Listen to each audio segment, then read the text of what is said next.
Continuando sobre pele e anexos, nós vamos relembrar a questão da inspeção e da palpação da pele. Nós vamos observar a presença de elevações na pele. Nós vamos palpar superficialmente as lesões encontradas para pesquisar dor, calor, para pesquisar identificando a consistência dessa lesão, se ela é uma consistência sólida, líquida, se ela tem uma certa dimensão, mobilidade, se a gente consegue mover essa lesão de um lugar para outro, se essa lesão é cheia de líquido, porque quando é cheia de líquido, parece que a gente está apalpando um balãozinho. Então, tudo isso nós vamos ter que avaliar quando a gente faz a inspeção e a palpação da pele, né? E a gente precisa ver se existe algum edema local. A gente vai observar a umidade da pele na lesão em si, ou a presença de secura e oleosidade, tanto na lesão como em áreas adjacentes à lesão. Então, é necessário que a gente observe a textura da lesão, se ela tem um aspecto fino, se tem um aspecto liso, se tem um aspecto enrugado. A gente geralmente observa se essas áreas são áreas grossas ou não. Então, tudo isso a gente vai ter que observar. A gente vai comprimir o local para ver se tem tuberosidades ósseas ali embaixo, né? Quer dizer, a gente vai ver se aquela área ela está daquele jeito porque está tendo algum tipo de pressão. Então, tudo isso nós vamos observar. Então, nós vamos observar os parâmetros normais. A superfície da pele ela vai variar de acordo com a idade, a região do corpo, se o suor, se ele é inodor ou se ele tem cheiro, o odor associado a ele, se é ação de bactéria ou não, porque nós temos, por exemplo, pacientes crônicos renais que, em fase em que a hemodiálise não está sendo efetiva, ele cheira a xixi e a gente precisa observar se esse cheiro de xixi se é no hálito que vai cheirar xixi ou se é o próprio paciente que está cheirando a xixi. Se for o próprio paciente que está cheirando a xixi, então significa que ele não está trocando de roupa, ou então ele não está conseguindo mais lavar suas roupas. E se for um hálito urêmico, que é o que a gente chama, é esse odor de xixi, ok?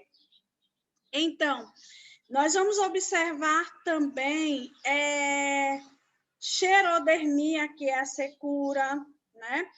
A hiperidrose, que é essa pele úmida, igual tá essa mão que está aparecendo aqui, a pessoa sem estar nervosa nem nada, mãos e pés ficam bem umedecidos.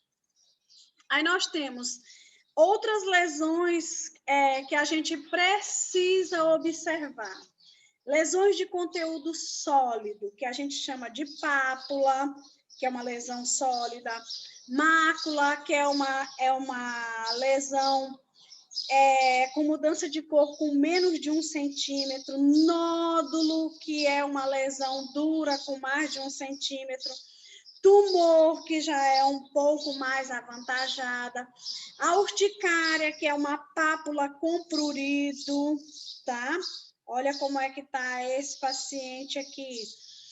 Nós temos lesões de conteúdo líquido, que é vesícula, que é um líquido claro, livre, bolha, que é maior que 1 centímetro superficial, pústula, que tem pus, abscesso, que tem pus e infecção e é maior, hematoma, que presença de sangue no subcutâneo. Então, tudo isso nós temos que observar.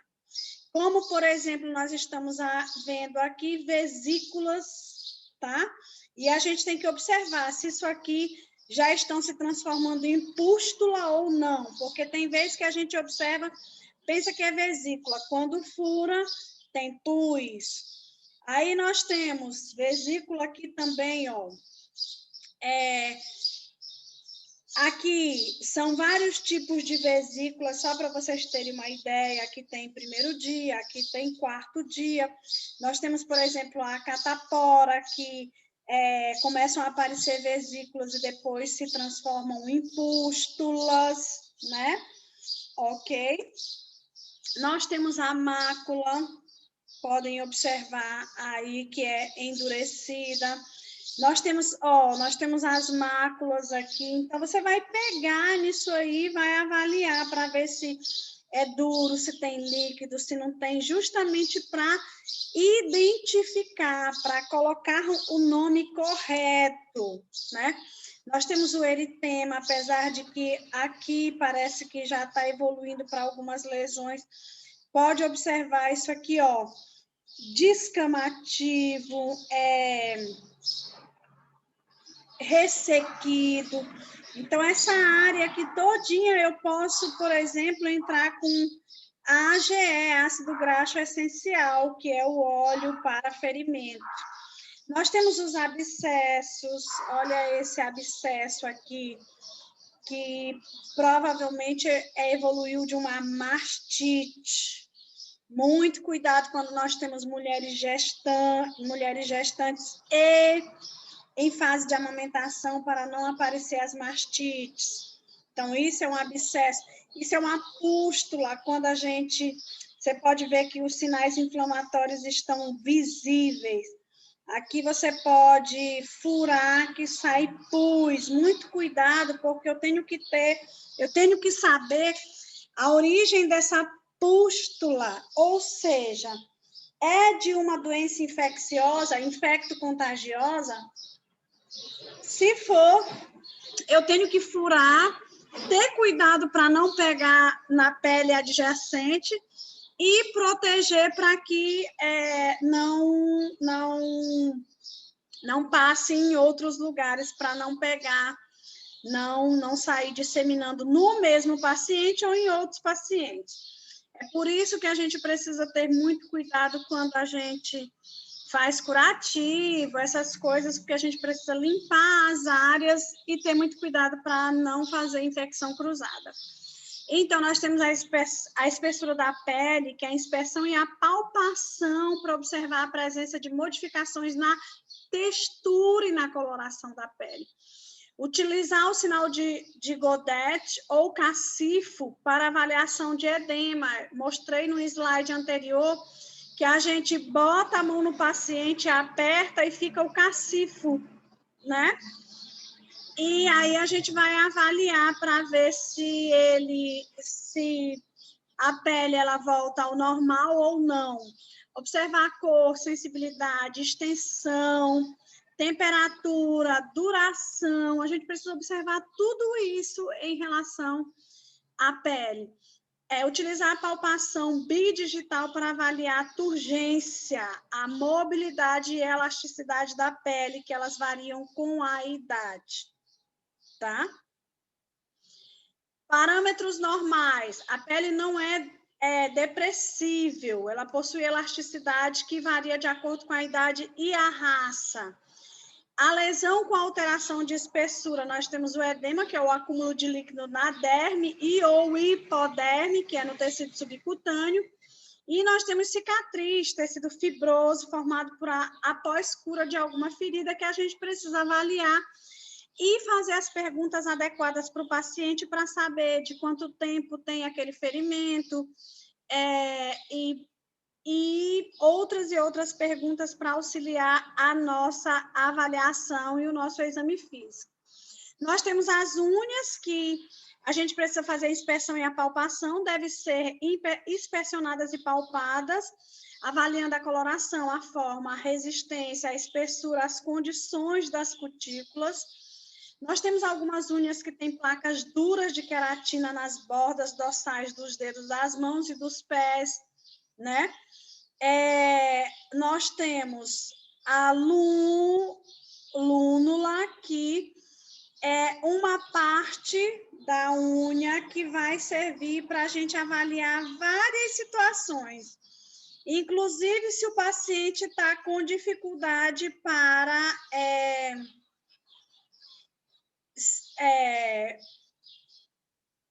fazer as trocas gasosas, né?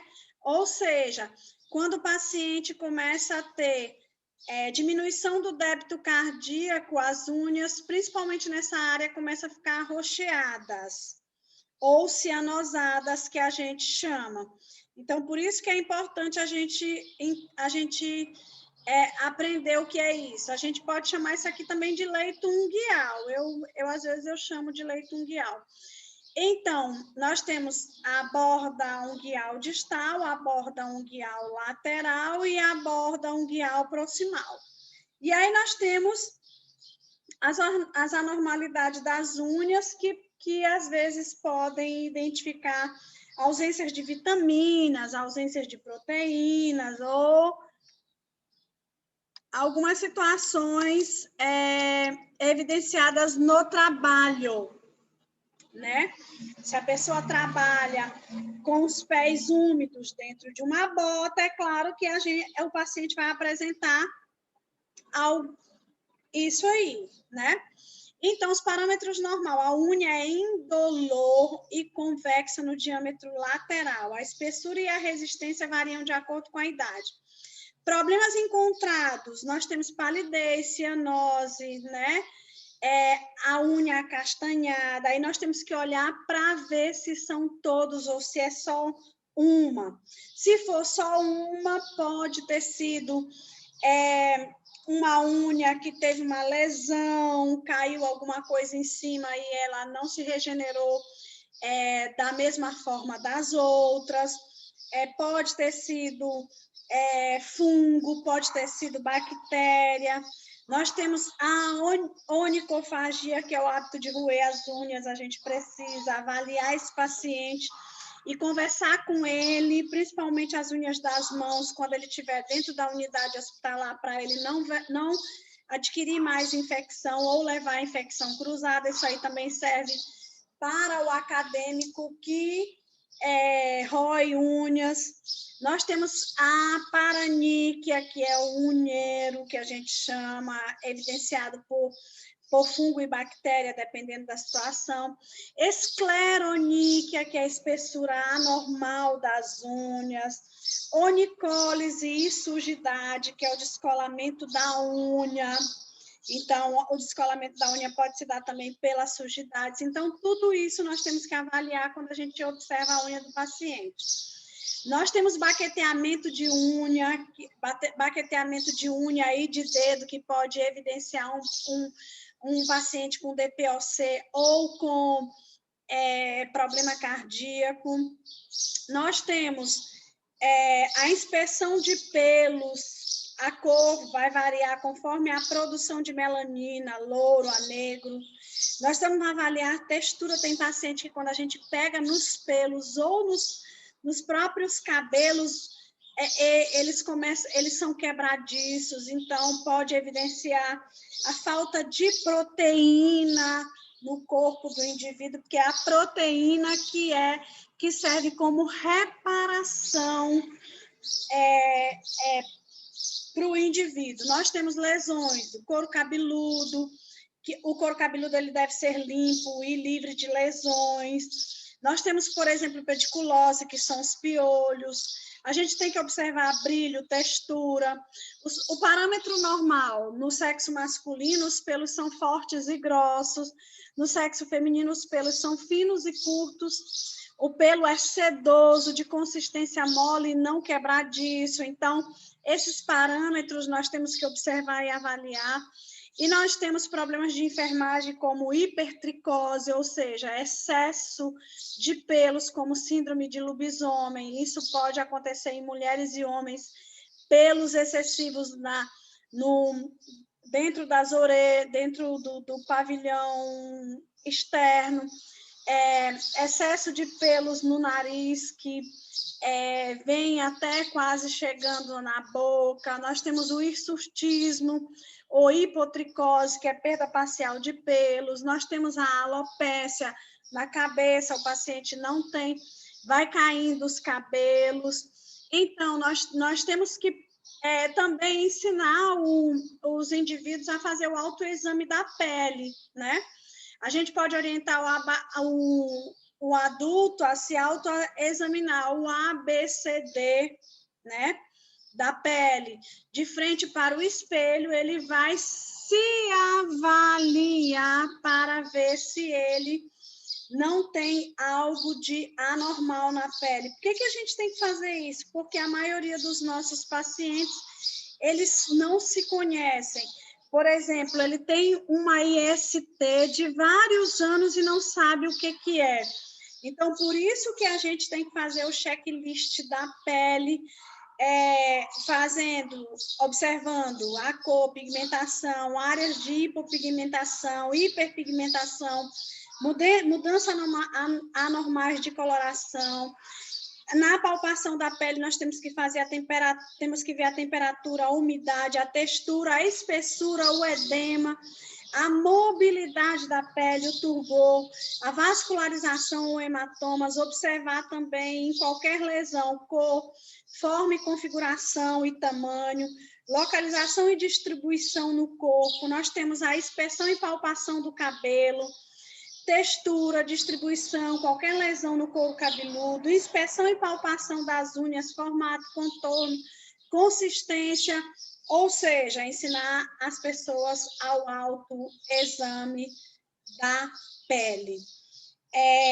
E nós, como profissionais, nós temos que fazer o exame da pele para constatar anormalidades.